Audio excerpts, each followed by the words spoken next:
Welcome to another edition of Adobe Express Education Edition on Adobe Live. We are so excited to be here. My name is Jesse Lubinsky. I'm a principal evangelist on the community team, and I am joined today by my good friend and colleague, Mr. Jeffrey Heil. Jeff, where are you joining us from? I am joining from my loft, which happens to be in San Diego, California. My name is Jeffrey Heil. I have been an educator for going on 30 years and a friend of Jesse's for probably a third of that. So Yeah. very happy to be here. I still work as a teacher, also as a consultant. So I'm taking off for the Philippines in a few hours. So I took the day off that so we could hang out and do cool Adobe stuff before I leave the country. And so this one is one that we are really excited about. So Jeff, who is an avid creator, he actually was the first person to introduce me to some of these Adobe tools. We are going to actually take a look at one of our favorite guided activities, which happens to be this month's monthly creative challenge. So if you're not familiar with guide, and by the way, we told you where who we are and where we're coming from. Drop in the chat and let us Yeah, where are know, y'all from? yeah, who's here with us? Who are we going to be creating with over the course of the next hour? We're really excited to be joined by classes from across the country, and we're excited to create. So yeah, if you're not familiar with guided activities, as you'll see in a few minutes, are templates that include kind of scaffolding to provide those step-by-step instructions on how to actually create in the product. But Jeff, do you want to give us a little intro to the one we're going to be doing today? I do. We're going to be doing today this month's creative challenge. And what we're going to be doing today is designing a book bento box. So we're combining all the things I love: literacy, reading, technology, and then having to go a little bit deeper. So we will be choosing a book and we will be designing, just kind of putting the title of the cover on the book. And then we're going to surround the book with objects or images that represent symbolism in the book and show you how we would be able to even narrate that. So, Jesse, I have a Well, little example. well, before you do that, we're joined by classes from the Bay Area, from Oh, yeah. Texas, from Los Angeles. So everyone is here with us, Jeff, ready to go. And yes, I love the fact, by the way, that you did an exemplar for us to get us started on this. So to get you started, I have been mainly a high school teacher as well as college. So I went with a young adult novel, The Hate You Give. So you may or may not be familiar with this, but it is a fairly contemporary novel. And I'm just going to give you a little preview. And, So you see and Jeff, the, before you do that, oh, I love the yes, fact that first of all, I love the idea behind the book Bento Box, but when I think Bento Box, I don't typically think books. you do not. I think food. I think, you know, little shrimp tempura, some dumplings, some rice. So I love the fact that we're taking something I love and now applying it to something entirely different. Well, and I've known Jesse for a long time. And quite honestly, I think his first love was food, followed by his family, then his friends like me. So I think this really does hit home for him in I, multiple ways. I feel attacked, but at the same time, I can't exactly prove that you're wrong on that. So, So okay, let's here is jump an in. So, example. Yeah, let me show well, you an actually, wait, for example. those of you who are not familiar with the bento box concept, it is a food tray divided up into multiple portions. So, our book bento box is going to have our book with a bunch of different things in the box related to the book. So imagine the book is the main course, and then what surrounds the book, the side dishes are the thematic elements that you get to choose. And teachers, the thing I love about this is not only do we get to choose and do some research on the symbolism behind these things, we are able to record our voice and explain each of the symbols and why we chose them and how they are relevant. So I tried to model all of that for you today, and hopefully we'll have enough time to get your kids recording, but at a minimum we'll be doing these bento boxes. And so, So yeah, after Jeff shows our exemplar and we start jumping in, this is when we're going to follow that, I do, you do model. So absolutely. we'll be starting from scratch all together, and we're all going to be able to create our book bento boxes together. All right. And here is one version of a finished product. is symbolizing youth and individuality and the resilience of Star. That was The badge is representing systemic power, and in this case, injustice from Officer 115 against Khalil. The microphone represents Star finding her voice and getting into activism to fight injustice. And the protest poster is showing a collective voice where Star was able to organize her entire community to fight the injustice that was done to Khalil. So there is the bento box as a finished product, published as a video on the web. The video could be downloaded as well. But I'm going to pop right back into my education account in Adobe Express. And so yeah, Jeff, before you jump in, for those of you who are joining this, the stream and you're like, wait, when I click on Express, I don't see that. This is that premium education version that's available to K-12 students and staff. It's available to every school. So the Adobe Express for Education, which you can see in the upper left-hand corner, is a little bit of a different product than just the regular Adobe Express. But one of the things I absolutely love, Jeff, watching your exemplar is the fact that you were able to create that image and then do all of that in that same editor. So I love the fact that it's a really great example of being able to take an image and use it as a vehicle for student reflection. So how do we get started on our book Bento Box? There are multiple ways to get started, but in this case, the monthly creative challenge, which would be, if I scroll down a little bit on my screen, you will see this try fun guided activities, which is a collection of all previous monthly challenges, as well as some other content. So this month's monthly challenge should be the first box that I see in the upper left-hand corner. And in this case, it is. So it says monthly creative challenge, designing a book bento box. And I can open it in the editor, which is what we're going to do. Teachers, if you're using Adobe Classroom and you wanted to push this out to your whole class to start, or you want to do it tomorrow, you could just click assign and put it right through Adobe Classroom. But in this case, we can just click right on the box itself. And we're going to say, let's open it in the editor. Jeff, you have some fans in the chat. I'm not sure where they would be familiar with you, but apparently you're big on this segment of YouTube. So well, wow, exciting for you. So as I open this up, you can see that this is not the Hate You Give. This is the sample. This is Alice's Adventures in Wonderland. So this, as I'm looking at this, if you're not very familiar with Adobe Express, this is essentially a template. And in the past, we would have been given this template, and then we were given a video separately. And then teachers a few years ago raised their hand and said, oh, Adobe, you are so cool. Thank you so much. But what if we took that video that you showed us how to do the monthly creative challenge? What if you put it right inside the editor so that my kids don't have to go anywhere? And Jeff, here's the thing. While I love the fact that we have, if you've ever opened up a template in Adobe Express, it should have popped out right away, right? That Learn tab is over there on the side. Mm-hmm. And as Jeff mentioned, that video is right there. You could even pop out that video to put it like right next to where you're working. But Jeff, I'm not really like a watching the video step by step. I like to have it all written out and then follow the steps sequentially. And what's beautiful is if you scroll down, all right there. So I love the fact that these are scaffolded for every learner. And Jeff mentioned before that there's that guided activity collection that's there. What's great is if you go to activities on the main screen, you can actually sort by grade level, by subject area, and find the guided activity that's right for you and your classroom. Absolutely.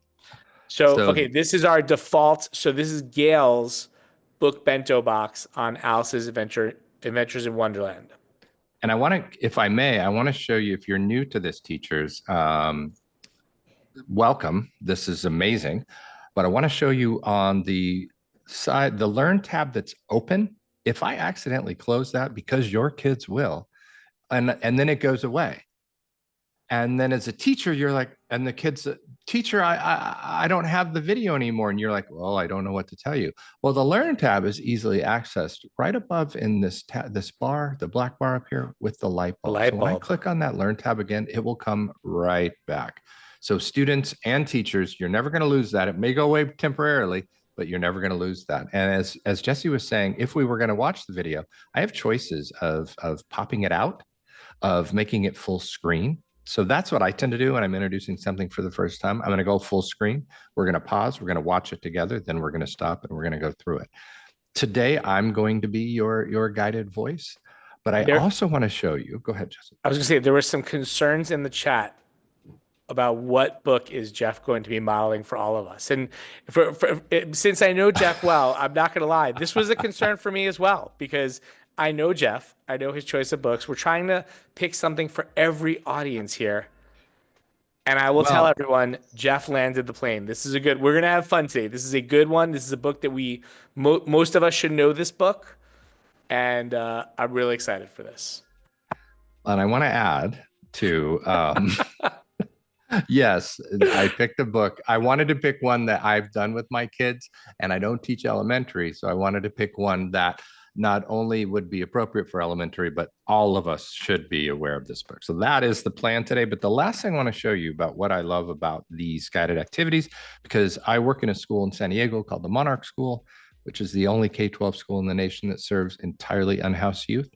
And our English learner population is around 90%.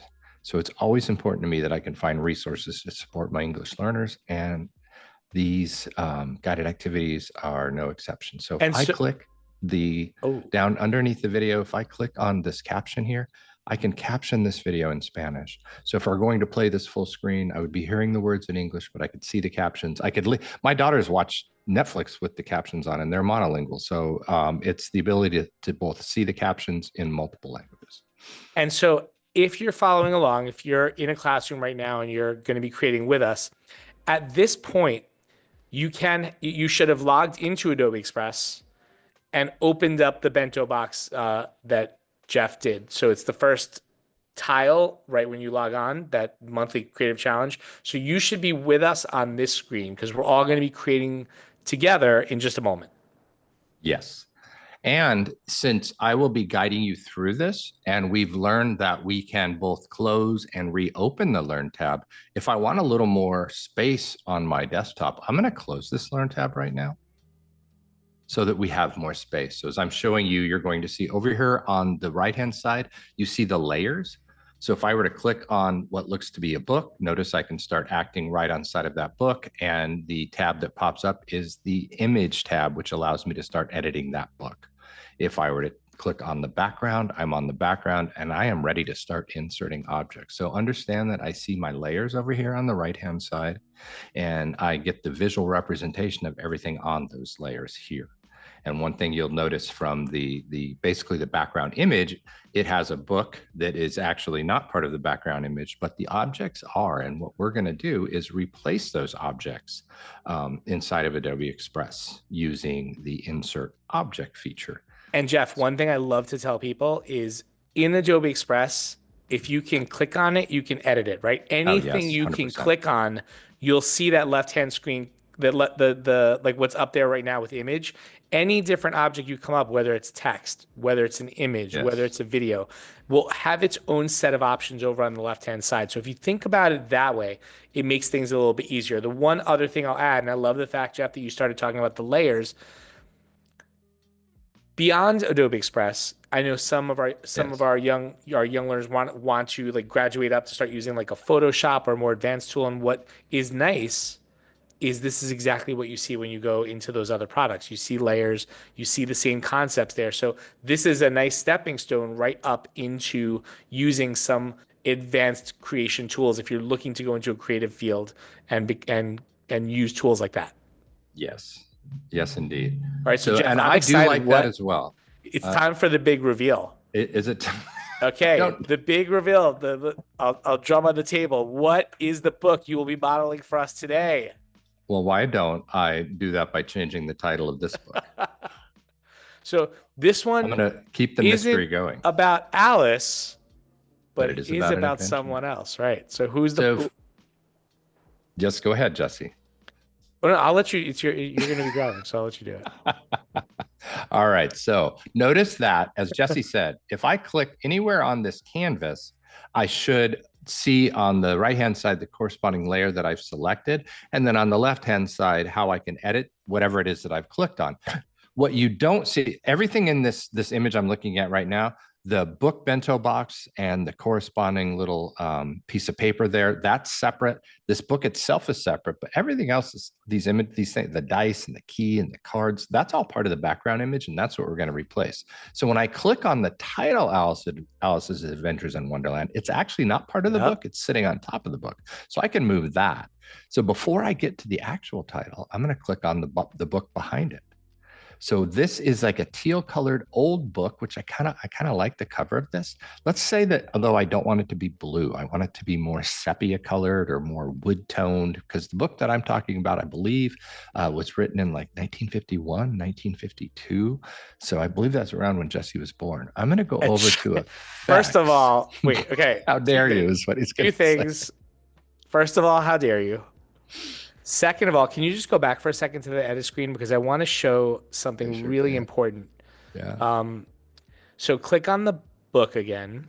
So notice I've clicked, I've moved, things have changed. I can close things because I know, as Jesse was saying, if I click on the book over here on the layer, or if I click it here, I'm going to be able to act on it.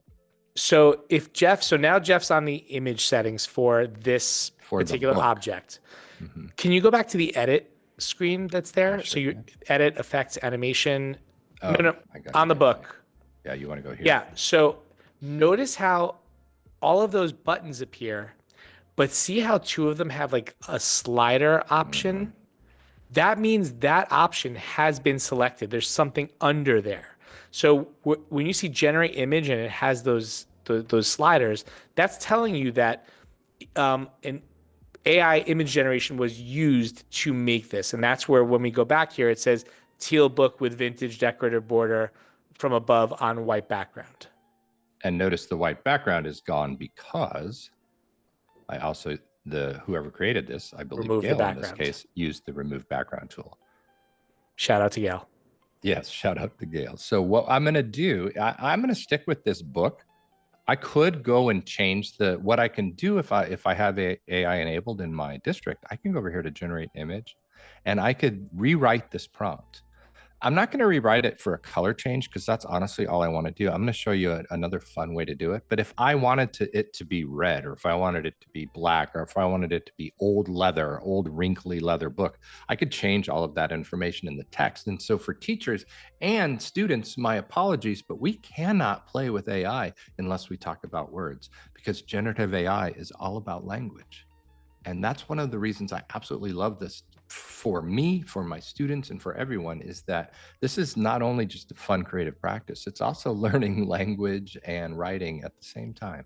Now, if for some reason you're in a school that does not have access to the generative AI features, you can still do this, because you can go into our media gallery and just search for a different book to insert. And I will model that. Right. Okay, good. Oh, so I'll let Jeff take it away. I don't want to step on his toes anymore. So we'll go through a couple different ways, because we're only going to put in 4 objects here. Okay, great. So the first thing I'm going to do is change the book before I change the title, because I want to keep Jesse in suspense. When I'm selected on the book, let me select off of it again, just one more time. I can click on the book here. I can click off of it. I can click on the book here. I'm right now in the edit, so I can adjust the position, the opacity, all this stuff. I want to go to effects. This is a super easy, fun way to do it. These Photoshop filters, and I have Photoshop filters, tones, and shadows.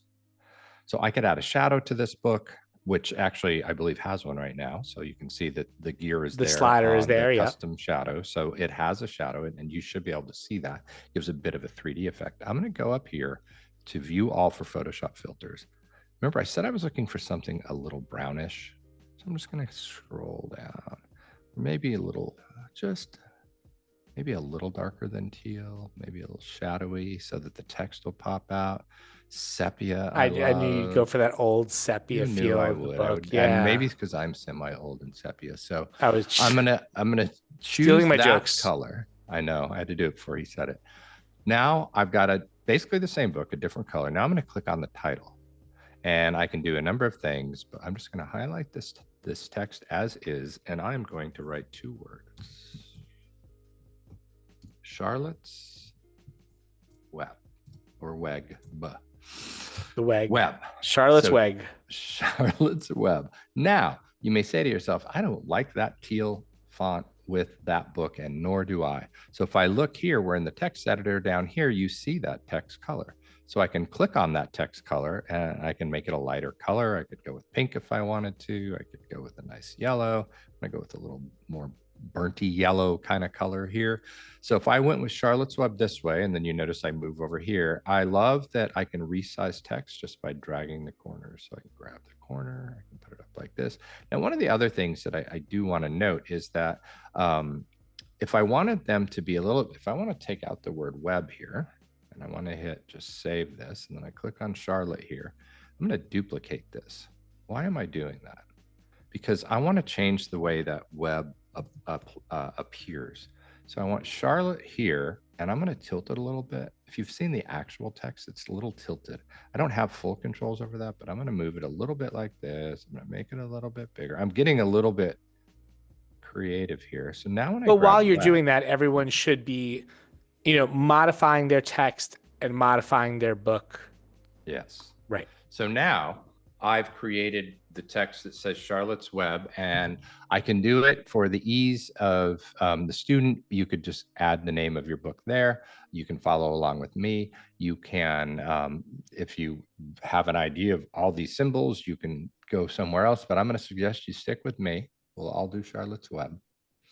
And now, Jesse, I am going to move these things just like this. So now I've got the book Charlotte's Web here.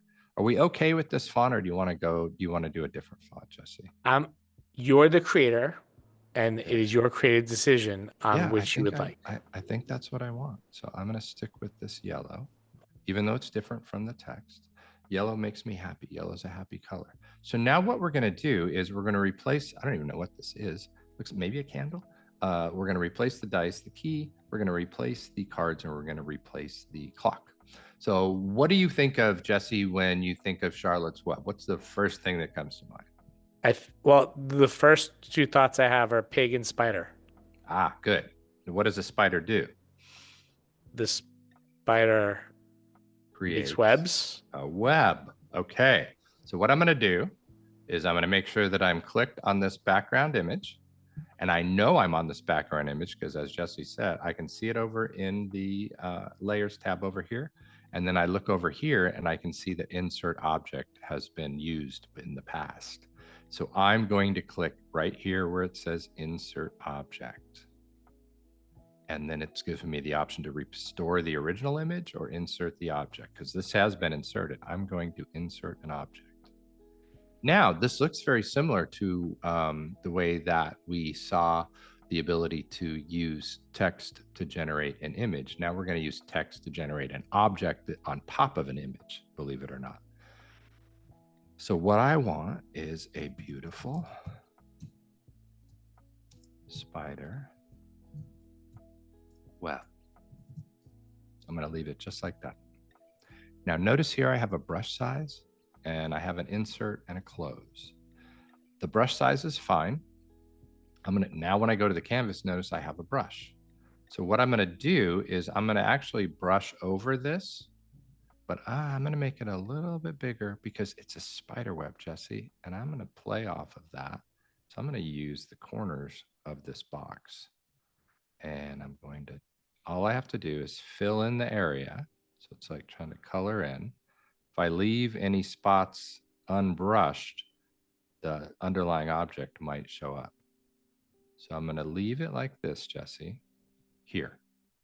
I like the fact that it's a little uneven too, right? And I like a spider web that would be like in a corner. Let's see. That's my goal. We'll see what happens. So I now am not going to close this. I want to click insert. Now it's doing its magic. And I love that it's not till after the fact that you can see if you missed a spot when you were brushing. Because right. I often which has happened to me many times. I often have like a big hole. But what I'm going to get is 4 options. There we go. So I've got this one. I've got this one. I've got this one. I wanted to generate a few more. I want to see if anyone will go into the corner just for fun. So I can generate more images. I could discard and rewrite the prompt. I've got all kinds of options. I do like the one you have on the screen right now. Yeah, I was just going to say, out of the 3 that you have. Yeah, we're going to leave that one. Okay, so I'm going to say I like that. I'm going to say keep. So we have our web now. And honestly, what does Charlotte do with the web as the book progresses? Do you remember, Jesse? Or any of you in the audience? Throw it in the chat. What does Charlotte do with the web? She does something kind of magical with the web. And it's what the web actually represents to the author. Confession time. I don't think I ever read Charlotte's Web. No, I watched the movie, Jesse. though. Don't say I that watched out the loud. movie. Please. The cartoon. We're going to delete that part of Jesse. It was very sad. Charlotte used the web to write words. And so the web actually represents, language and words and our ability to express ourselves. So we have our web. Now the next thing, and I believe Jesse said that Pig was the second thing I thought of. His second one. So I am going to insert an object again. Shout out to Shell, who put into the chat that she spells different words in her web. She knew that. Oh, well, of course Shell knew that. Shell was an elementary teacher. Yeah, I was about to say, wait a second. Yeah, Shell was not only is she brilliant, but she was an elementary teacher. All right, so I'm gonna create a pretty big space here. And what I would recommend when you insert objects is go bigger than you think you need to go. Because if you go smaller and you think you're getting something and it's in a little, if I was just covering up that piece of that die or the key and I would say, I want a pig, it would look terrible because pigs don't fit into it. And I just want to point out one thing I really like about what you're doing here is I think some people by default would think, oh, I have to remove these objects before I put in something new. But notice, even with the web above, it put the web there and at the same time remove the thing that you were. Yes. It knew intuitively to do that. And imagine that I don't have access to AI. I could bring in an image. I was just about to say, cover that up. Let's maybe I know you're going to do another example where we show that. So for those of you because Photoshop or Adobe Express and Photoshop work in layers, all I've got to do is put the picture above the existing object, and it won't be shown. So in this case, I'm going to say a small pink pig. That's it. See what happens here. And who is that small pink pig? I should ask Shell and not Jesse. Yeah, Shell would like everyone to know that she was an elementary teacher, but prior to that, she was a child. And she read the book. Unlike Mr. Levinsky. That's right. Who was born a... Wants everyone to know that she was a child before she was a teacher. At age 3. So this pig represents Wilbur, and Wilbur represents innocence. I love Wilbur. I like Shell and I are probably doing this right now, and Jesse's like, I have no idea what that pig is. No, I told you, I watched the movie. Jesse's saying, I feel like bacon. I don't want to spoil it for anyone. It's just, it's sad. So we love Wilbur. We love Wilbur. All right. Now, there was a foil who ended up being kind of a good character. Do you know who that was, Jesse? Literally all I remember is the spider, the pig, and the ending. Okay, so Shell, could you tell Jesse who the foil was? Kind of a rat, what his name was, maybe? There was a rat? There was a rat. Templeton. Rizzo. Templeton was the rat. So I am now going to add a rat, and Templeton wore glasses. So I'm going to put a space here. And we are going to add Templeton. Are you ready? Yes. A rat wearing thick black glasses. And we're going to insert. Oh, I'm missing a spot over there. Close that out and do it again. I could see, but right I'm glad. No, but I like that you showed that. It's almost good to show the. That I missed a spot. Yeah. Well, and it's not the end of the world because it would probably cover it up, but I like things just so. There's a note in the chat that this Adobe Live episode is turning into a book club, which Good. It is. However, if you are a teacher joining us and you are interested in joining a book club with our team, we actually are starting an Adobe for Education book club. So check it out. So I asked for a rat with thick black glasses. Templeton kind of represented kind of greed and selfishness, but he sort of turned it around. Oh, I like this one so much better. Wait, which one? Which one do you want? Oh no, I like the other one with the hole in the box. This one? Yeah. Or this one? I like Oh, this ooh, one. that one. It actually turns Templeton into Ratatouille, but I'm okay with that because he's awful cute. No, it's good. Now, the last thing that I want, where did all this activity take place? And I'm not asking Jesse. I'm asking. I know this one. I know this one. It took place in like a barn. Oh, you are correct, sir. And thank you for everyone out there that is. I have not proven that I did overcorrecting know Jesse. something about the book. Thank you. Okay, great. So the barn, right? And what did the barn represent, Jesse? Home. But no, it was bigger. Okay. It's like everything. It represented like the whole community. It represented the cycle of life because people were born in the barn and died in the barn. To be clear, and I was a math teacher. All right. Okay, okay. Now, there's multiple ways we can get this barn. Ask me about the Pythagorean theorem. I will not. I'm going to close this. So imagine that you at home don't have, or two things could happen. I did that with the hate you give. If you saw the protest sign, I actually used images for that. I used two images to be fair, because I couldn't get what I wanted using text to image AI easily. So I knew I could go do that with photos. And if you didn't know that, children, you have entire access to the Adobe stock photo library, video library, and audio library. So why not tap into that? All through your Adobe Express for Education account. It is like everything here is, yep. Let's take a look. Click on media. So notice I haven't covered up the ACE. I'm going to leave it there. No ace in the hole jokes, Jesse, I promise. I didn't say anything. And I'm going to search the photo library.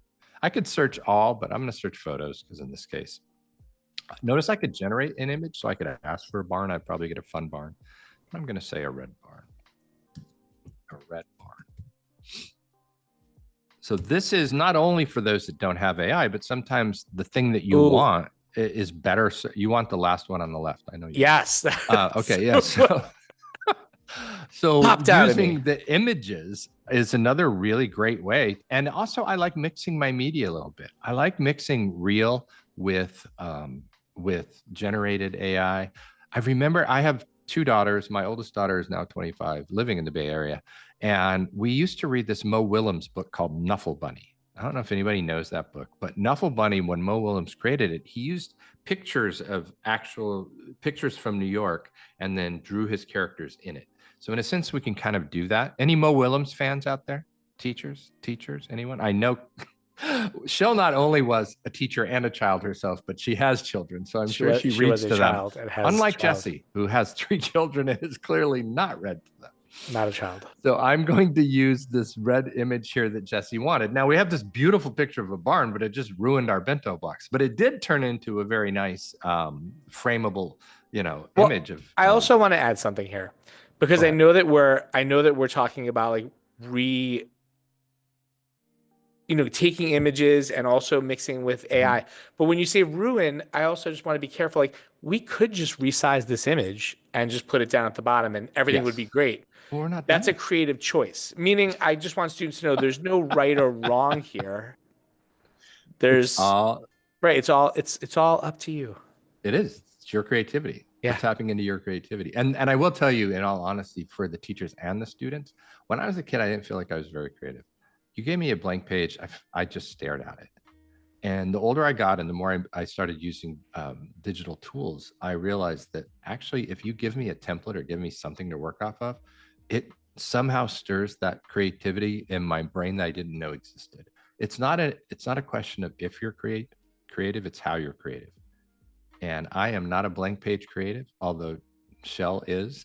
I've seen her work, and Jesse's somewhere in the middle. So I've got a couple options here. I could do as Jesse said, and I could just resize this, and I could sort of cover this up, and I could double click on it, and I could crop it, right? I could do that. Yeah. And if I wanted to, I'm going to keep showing you some of the things I could do. I could click on this. I could do the corners. I could go over here. I could round the corners, which is kind of fun. So I could do that. You're giving off major Bob Ross vibes right now, by the way. Like I actually did do that. Little trees. Little trees. All right. So I'm going to make it a little bit bigger, but what I want to do, actually, I do kind of like this. I could throw a drop shadow in it and be done with it, but I want to show you one other feature. this a little bit more. I want to remove the background. I just want the barn. And I'm going to show you two things I'm going to do. I'm going to remove the background. I clicked on the barn, the image that I brought in, and I removed the background, and it did something funky. Jeff, people are demanding that you wear the Bob Ross wig for your next appearance. I will absolutely Adobe wear the Live. Bob Ross wig. I am not afraid of the Bob Ross wig. You know what? I do not like this at all.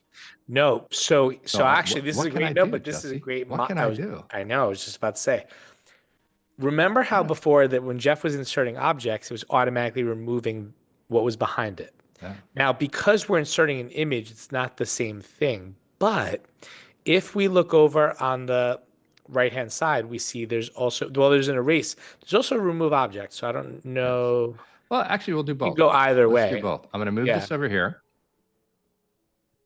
And I'm going to click remove object. What you get with Jesse and I is the full show. So in the same way that I painted the object on here, I'm going to try to remove it. And I don't really need to remove it 100% because I know I'm still going to cover it.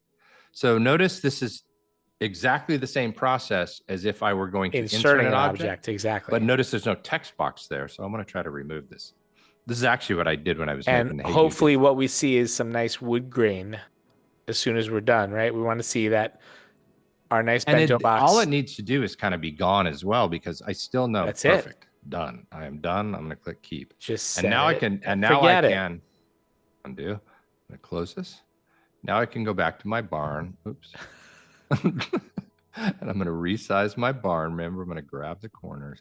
Now I have a couple. One of the other things I could do here is I could go to erase. And then I have two choices when I'm in erase. Erase I love because I can both erase and restore. If I don't want to remove the whole background, maybe I just want to remove the sky. So if I do quick selection and I click in the blue there, it'll remove just the blue. Okay, I just want to say that I did not know that, and that's pretty awesome. So I've got happy clouds. Wow. So that's what I'm gonna. So that's because if you did remove background, it would probably take out the grass and the sky, and you're like, I want the grass, right? I love that. Wow, look, I learned something today. And I'm gonna move this over here. So now we have our bento box. We have 4 objects. You learned a lot in that, and if you didn't get all of this, we're recording this, so you can go back and watch it. But we were able to use images. We were able to use all of the editing tools on the images, and there are a lot. Restoring, removing, erasing, and we can do all of that. Now, there is one thing that Jeff did not do. What didn't he do? It was probably the first thing he should have done. If he was modeling...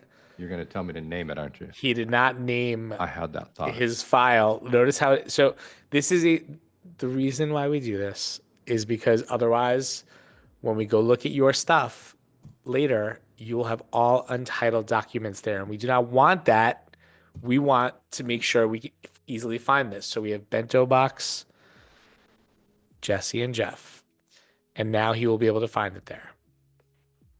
So just try to get in the habit of naming your files. And I forget this all the time too, but we're trying to model here for our students. Make sure they know how to do this. Yes. And let me show you 2 versions of this now. Yes. Because I actually created one as I was practicing. Oh, and we don't want to get rid of Gail. We just want to take off her name. So Jesse, Jeff. And if we wanted that, we could actually see here this parchment paper, the same way that we applied effects before. We could do different tints if we wanted to here too. So I don't want that. I want grayscale maybe, or I want tint, portrait, get off of that, none. So we could do a color punch there. I like that because it has like a little, like a little old faded paper. So this is our co-created one. One of the things, if we were to go to Charlotte's Web book cover, I liked doing that to like get an idea. Notice on here, she is against a fence with all the animals and stuff. So and now let me show you the other one I created. So the other one I created was very similar. But notice that on the gray, although it does sort of have a Halloween Charlotte's Web title. Yeah, I realized that wasn't the quite. font is I like the not one we giving did me better. Charlotte's Web vibes. It's I'm giving still not me even sold on the yellow, but notice I put a fence there on the cover. on the cover. So how did I do that? Let's go back here. And this is all just teaching you how to leverage all of these tools here. So what would be the best thing to do? I could go grab a fence. The easiest thing to do would be to go over here and say a old worn fence. Right? And I could see what they look like. Like this is actually what I want right here. So same thing. I'm just going to resize it. Pull it over here. Pull it over here, Jesse. And again, I was just about to say, if you remember what Jeff did before, he angled it. Yeah. Exactly. Want to make it. And then he could just stretch it out a little bit to represent the fence. And I'm going to scroll down here and I'm going to go to edit and I'm going to drop the opacity. I have a couple of, I love opacity, by the way. I can drop the opacity a little bit so it really just fades into that book. Another way of the cool changing part the is when opacity you is to change say the opacity and make it more multiply clear. screen. Yeah, go back. Yeah, it actually starts to take on the color of what's behind it. Yeah. So you're not even applying a color filter, but it's still giving you that feel for the color that's behind it. So we have like a hidden homage or reference to the original title because we wanted to leave the name as it is.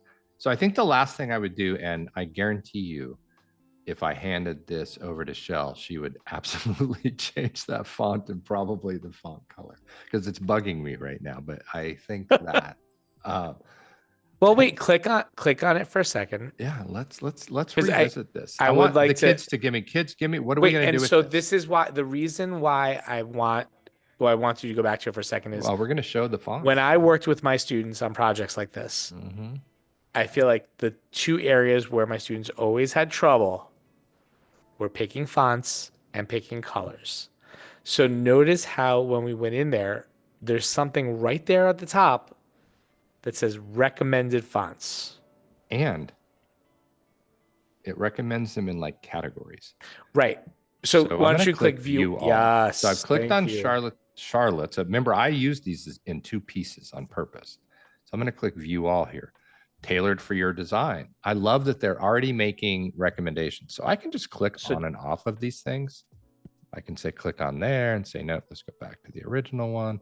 Hit that book. This is where before you pick one, go to one that you kind of like. Like which one is like kind of something you like? Well, not that one. Clearly, I made bad choices. Yeah, that was not whatever that is. So. That one's terrible. Well, you know what I do like? To be perfectly honest with you, I'm pretty boring. I love all versions of Courier. Wait, no, but I want you to go to recommended fonts. I am. Hold on.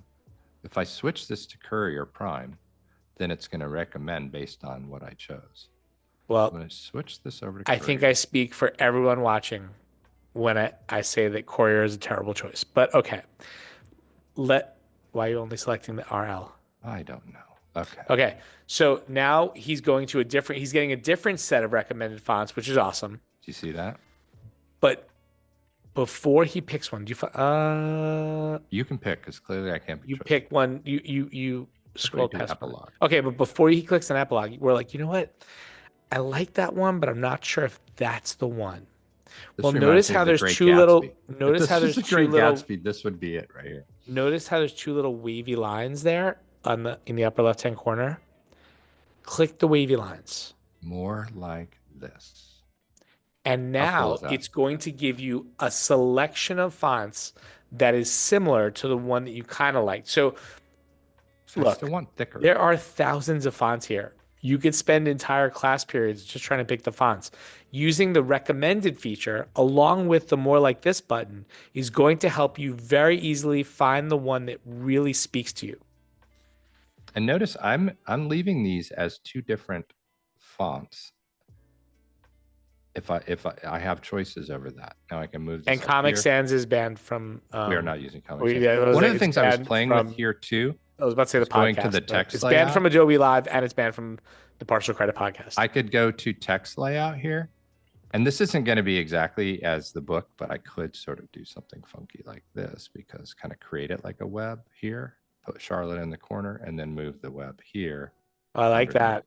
I could do, there's all kinds of things It's I a can vibe. do. But as you can see, you know, even adults, what I love about even Jesse and I know Shell's in there having thoughts, is that there's nothing better than looking at something and really just wanting it to be creative for creative sake. Like, I've done the assignment, I'm done, I could turn it in.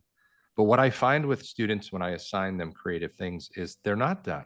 And why I love using the gallery in Adobe Classroom is that when I see something, well, especially not Jesse's, but when I see Shell's stuff, I'm like, oh, I want that. And so I'll figure out, or in this case, I would text her and say, how did you do that? I want that. And I see students say that friend to friend, how did you get that image? How did you get that fence on the book? So I think students tend to go above and beyond in that creativity because it's them expressing themselves. I would have taken that as an insult, except you compared me to Shell, and I think we all agree. Shell is, her nickname on our team is the prompt fairy because she's so good at generating these prompts for AI. So yes, I will always defer to Shell. So let's say that I want that web to be the same color as Wilbur's ear. So I'm selected on okay, web I here. see what you're doing. Yep. I'm going to go over here in text color. I can grab this eyedropper and I can go over here and I can say, give me that color pink right there. So I can change that. And what if I want Charlotte to be the color of the barn? I can go over here. I can go to click on the yellow. There's the color. I can go to the eyedropper and go over here to my barn and pick a color here. So while they look similar, they're not. And Charlotte isn't popping out enough. So what if I go to effects and I add just a little drop shadow to that? And in that drop shadow, I could change the background to like a white. I like smooth actually better than classic. So now I've got a little bit of, notice the difference there. When I add a drop shadow, it adds depth. I like where we landed on this. Yeah, so I can go with web and I could even make it bigger. And again, you know, there's all kinds of other options I could do. So how do we, I want to know how Shell likes this. I don't want to know how Jesse likes this. Or teachers. How are your students reacting? I was complimenting you. Well, one thing, you know, we still have a few minutes left, and one place we definitely want to take this now. So we have our finished bento box. Hopefully students that were joining us were able to, even if you didn't finish it, were able to at least get started and maybe add an object or two to start to build your bento box out. But if we think back to the beginning of the episode, remember that the exemplar that Jeff showed us wasn't a still image. It was video, but it was just Jeff's voice that we heard. I'm wondering, there's a couple of ways to do this. And I would love, by the way, Shell said that she thinks it turned out awesome and she loves the fence on the book and it turned out so cool. I know that meant a lot to you. So Jeff, my question for you is, there are two ways to do this. We could do this as a voiceover, or we could do this, can you think of another way? With an animated character. And I'm wondering if there's a character that might fit the theme of the book as we're doing it. And and for teachers, there's actually a third way as well. I'm going to click on media over here.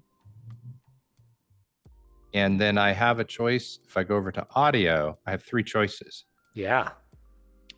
I can record a voiceover. I can animate a character. If I click over to video, I can record myself. So I could put myself. I forgot about that too. Yes. That's cool. So I can record myself explaining it, where basically I'm in there like a picture in picture. I can do a straight audio voiceover. And I will tell you a little hint, teachers. Notice it says upload from device. I'm a big fan of my students scripting out, because if I want it to be just 1 minute, write a 1 minute script explaining this. And then when you record something that you wrote, you have less ums and ahs and does. So if I record it, their voice, and then I download that file, it's so easy just to upload that recorded file into Adobe Express. I do that all of the time. it's a little pro tip for you. But in this case, so I can record a voiceover or I can do an animate character. Essentially, I'm doing the same thing. I'm recording my voice. It's way more fun if And we this do an is good animate because character. Jeff has a face made for radio. So we are going to We've already established that. All right, we're gonna So I want to pick animals. I want to have an animal. Yeah, I wonder if there's an animal that fits this, right? So we're looking for what are we looking for? We're looking for a spider, a pig, or a I rat. kind of want a pig. We don't have a pig. There we have a bunny. Um Huh. Well, we need to make a choice here, and we are going to choose. There had to be there's a fox. We're going to use a dog. How about Basil? Right, rock and roll. Okay. Love so basil. Why, Jesse? Because when I started animate character from inside of an existing graphic file, it kind of sensed that I wanted it to come in transparent. So in the background, you notice you see the gray and white checkered. That is a universal representation of transparency. And that's great because that means that once we're done recording and it actually goes into our project, it will just insert into our project with the background already removed. Now, Jeff is hovering over the enhanced speech button. Yes. And I would like to note that that simple little button that he is clicking just won one of Time Magazine's best inventions of the year. Awesome. So that enhanced speech, what that will do, and teachers, this is going to really speak to you. One of the challenges of recording in a classroom, everyone's talking at once. And that makes recording for projects very difficult.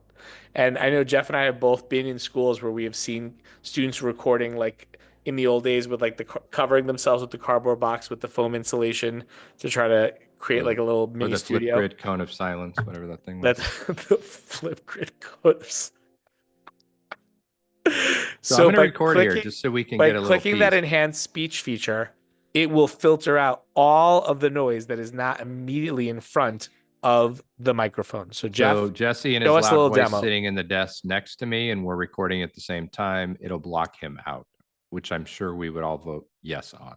So I'm going to record my voice just quickly because it takes a minute for it to sync the voice to the actions.